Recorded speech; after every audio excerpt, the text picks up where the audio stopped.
Ah, yes.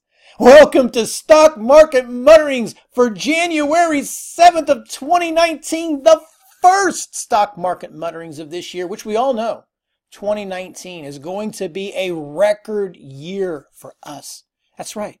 Us as a whole, all of us. We are going to do better at everything we set out to do this year. That's the kind of year it's going to be. Now, on that note, if you're looking to improve your trading, right now, I'm doing a 30% special. It's probably going to end by the time you're watching this. It ends on the weekend. But doing a 30% special to the room. So one-time only thing. It ends. So if you guys are interested, I'm going to post the link up around here somewhere. Click on it. And you can start trading with us live on Monday. So let's talk about this market. What are we going to see? Are we going to see a recession this year? Are we going to go back to all-time highs this year? How is this whole new Congress going to work in the White House? What's going to happen to our economy? Is it stable? Well, I want to try to answer some of those questions for you. Now, what we're seeing right now here, or one of the things that I know a lot of you are still adjusting to, is this enormous volatility in the market. So if your trading career started within the last few years, this is all new to you. And this is something we've gone back from the last couple of stock market mutterings, talking about how to stomach some of this for you. So you guys are going to have to do that. And what I want to talk about a little bit today is how you actually trade through some of this recessionary stuff, or not, I shouldn't say recessionary stuff or correction. I should say how to stomach this volatility, how to gel with this volatility, understand it, accept it, because you're going to have to continue to make money. Now, I want to talk about the SPY here first, because if we go back to about a week ago, it was just constant selling right up to Christmas Eve. It just looked like it was all doom and gloom. And I kind of spoke about the potential of a bounce, how I thought we would see a nice little bounce. And we did get that. There was a really nice bounce. And one of the things, if you remember, if you watched the last couple of happy hours, just because the market's going down all the time, we're in a bear market, you'd be surprised on how big the rallies can be in bear markets. Actually, the biggest rallies in the markets are coming from bear markets rather than bull markets. Like, when it's a bull market melting up in 2017, you didn't get 1,200 point up days in the Dow, but you do in bear markets. That's the kind of behavior that you get because of the volatility. But anyway, I want to go back to just a couple of days ago, because going into Thursday, once we started out the year, it's like, how are we going to start out the year? And it was kind of weak. And then we really got weak there on Thursday with some selling. And it just kind of looked like, hey, here we go. We're going to go back to lows. Everything was kind of bell to bell. You had some terrible news coming out with Apple, kind of set the tone for some missed earnings coming up. But lo and behold, to the rescue comes your Fed. Had a pretty good jobs report on Friday. Fed kind of tickled the fancy and dangled the carrot just far enough in front of the traders' faces to get it going. And man, here you go. Your second large day in the last couple of weeks. 730 some points, I think it was, 730 points. Now, when you look at it, we've actually gone back above last week's high. Excuse me there. So you've now kind of broken out of this flag, 251.34.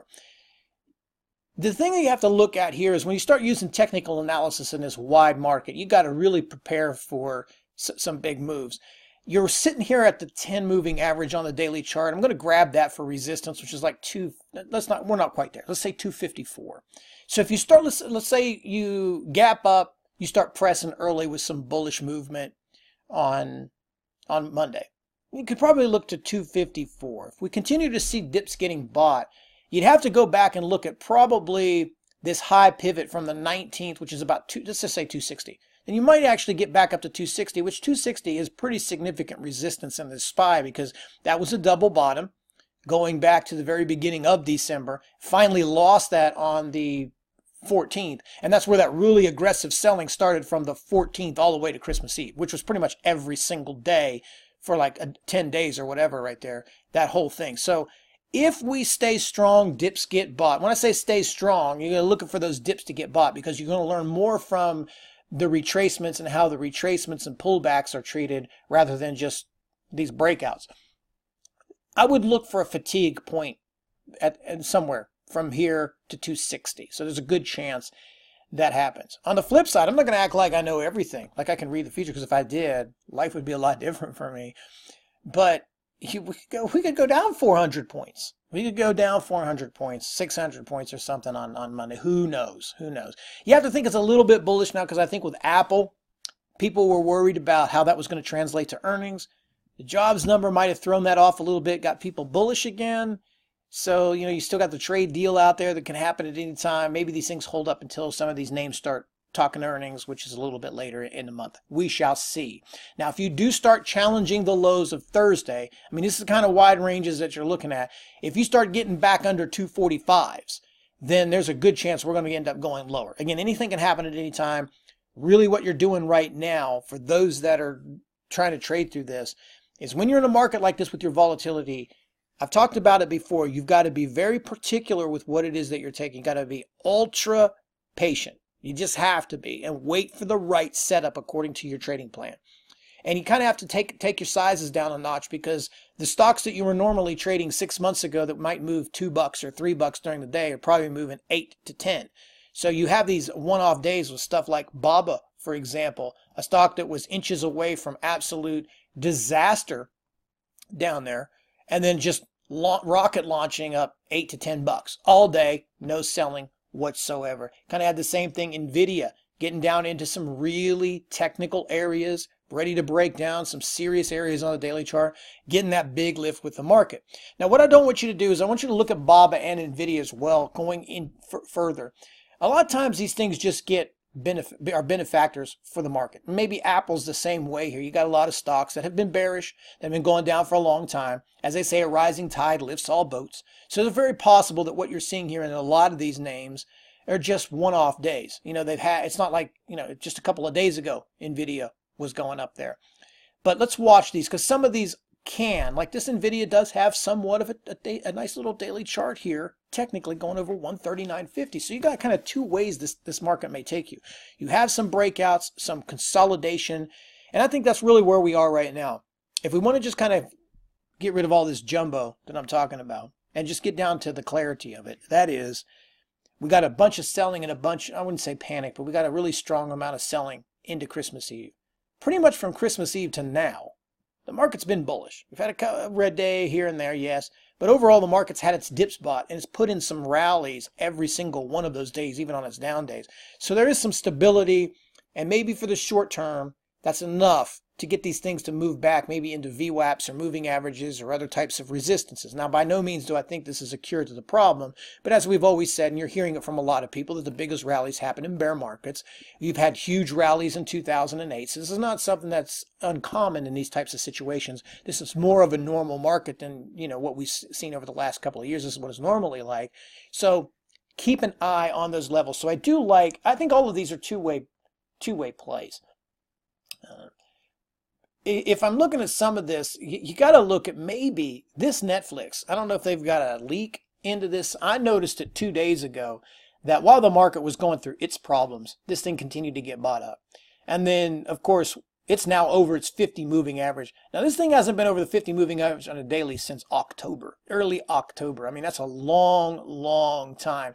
So there is some overhead resistance at 329. That's a bit of a stretch here, but hey, when you're ripping off $26 a day, who am I to say that it may or may not go there? I like this one. I like this one both ways. And when I'm giving you these stocks this week, outside of all the rest of the weeks, I don't have just like, okay, I want to long this one. Okay, I want to short this one. It really depends on what kind of market that we're getting.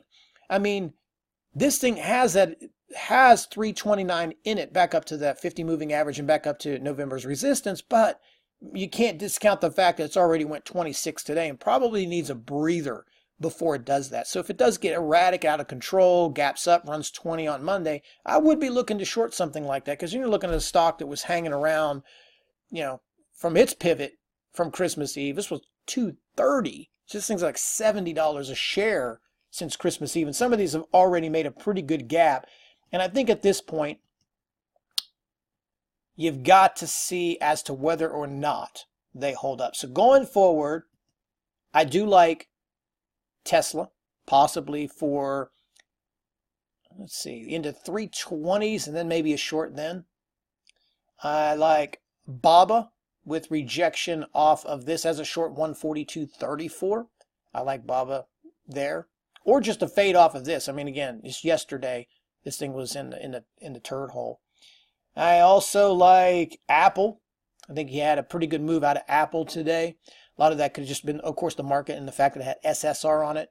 But especially if it can get back up to 156s or something like that, would be a nice little short. And if it can base here for a few days, who knows? It may fill in the gap there a little bit.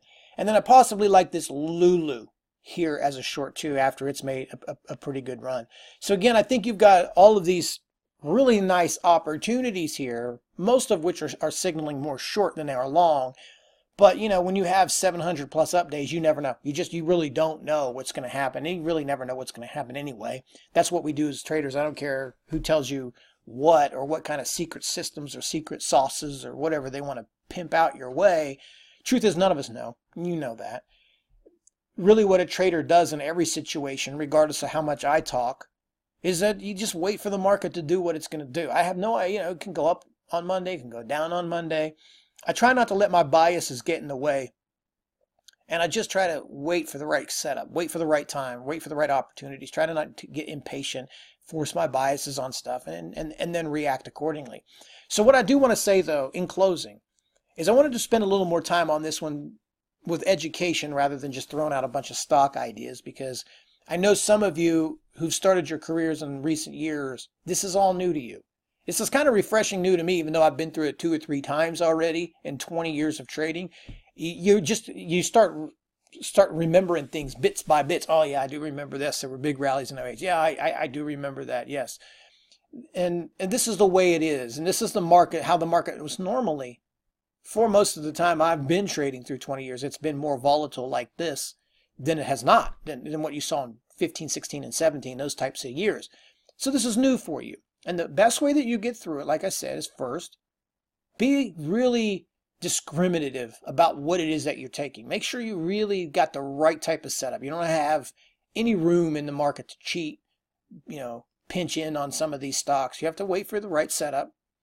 You have to use your stops, you know, and you have to give yourself, you know, in some cases those stops are going to be wider than normal, so you have to take down your size a little bit and try to get yourself, you know, through some of the volatility. Like I always said, position size is like the gas pedal on your car. You want to go 100, put it down all the way down to the floor. You want to go 30, pull it back up. You're in charge of that. You're in charge of how much you want, how much throttle you want to give your vehicle, and it'll go as fast or as slow as you want it to.